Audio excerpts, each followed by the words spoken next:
स्वागत है दोस्तों आपके अपने चैनल ऑन स्टडी क्लास पर। मैं आज आप लोगों के साथ कुछ क्वेश्चन यानी कि दो इम्पोर्टेंट क्वेश्चन लेकर के आया हूं जो कि आप लोगों के लिए बहुत ही इम्पोर्टेंट है। जैसा कि आप लोग इस क्वेश्चन को देख रहे होंगे कि 1 से 31 तक की विषम संख्याओं का योग क्या होना चाहिए, ठीक है ना। ऑप्शन भी है आपके पास 250, 249, 245 या 256। तो मैं आपको इसको ट्रिक के माध्यम से या आप यूं कहिए कि इसका फार्मूला भी होता है, उसके माध्यम से आपको मैं बहुत शॉर्ट तरीके से बताने वाला हूं। तो आप इसको लॉन्ग टर्म से भी बना सकते हैं, ठीक है ना। तो वो लेंदी हो जाएगा। तो आप लोगों को मैं तरीका बताता हूं। अगर इस तरह से सवाल आए तो आप लोग इसको सोल्यूशन किस तरह से कर सकते हैं। तो सबसे पहले एक होगा, विषम संख्या ही सिर्फ लेना है। तो क्या हो जाएगा, 3 हो जाएगा, 5 हो जाएगा, इस तरह से जाते रहेगा। और कहाँ तक लेना है तो 31 तक लेना है, 31 के अंदर में नहीं लेना है, 31 तक यानी 31 को भी ले लेना है, ठीक है ना। अगर वो विषम है तो विषम भी है। तो अगर ऐसे भी आप लोग अंदाजा लगा सकते हैं तो 31 तक में जो विषम संख्या होगी वो कितनी होगी। तो आप an के फॉर्मूला से n निकाल सकते हैं, 16 होगा। परंतु इसका फॉर्मूला होता है ये विषम संख्याओं का योग का, विषम संख्याओं का योग का फॉर्मूला क्या होगा। तो ये होता है n+1/2 का होल स्क्वायर, ठीक है ना। यानी कि आप यूं कह सकते हैं कि n विषम संख्याओं का योग है, ठीक है ना। तो आपके पास n है तो n+1 रखें। तो अगर आपके पास 1, 3, 5 है तो आपको कितनी विषम संख्या कह रहा है, 31 तक, ठीक है ना।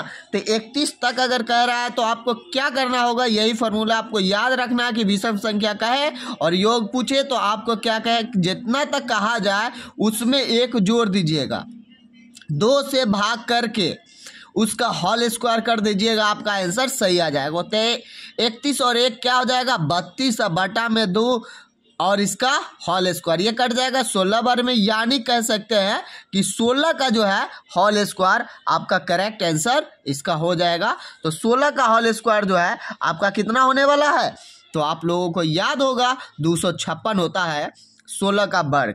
तो आपका ऑप्शन डी के साथ चला जाएगा इसका आंसर। क्लियर। तो अगला सवाल आप लोग अगर देख पा रहे होंगे तो बहुत ही इंपॉर्टेंट सवाल है। इस तरह के सवालों को किस तरह से शॉर्ट तरीके से किया जा सकता है तो इसको देखेंगे। किसी वस्तु का क्रय मूल्य तथा विक्रय मूल्य का अंतर 360 रुपया, यानी कि खरीदारी जितना हुआ और बिक्री जितना हुआ उसका जो अंतर है वो 60 है, ठीक है ना। यदि लाभ 25% है, यानी कहने का ये मतलब हुआ कि अगर 25% लाभ है तो उसका विक्रय मूल्य क्या होगा, यानी कि 100 का चीज खरीदा हुआ है 125, यानी कि 25 रुपया फायदा हुआ। तो यानी 25 का वैल्यू यानी 25% का वैल्यू 360 है, यही ना क्रय विक्रय के बीच का अंतर। तो आप लोगों को इस तरह के सवालों को सीधे सॉल्व कर देना है कि 25% का जो वैल्यू है आपका दे रखा है कितना, 360। कितना दे रखा है, 360। तो आपको 1% का वैल्यू निकाल लेना है। अगर आपको 25 से डिवाइड करेंगे 1% का वैल्यू आ जाएगा। इसी में अगर क्रय मूल्य का पूछता तो आप 100 से गुना कर देते तो क्रय मूल्य निकल जाता।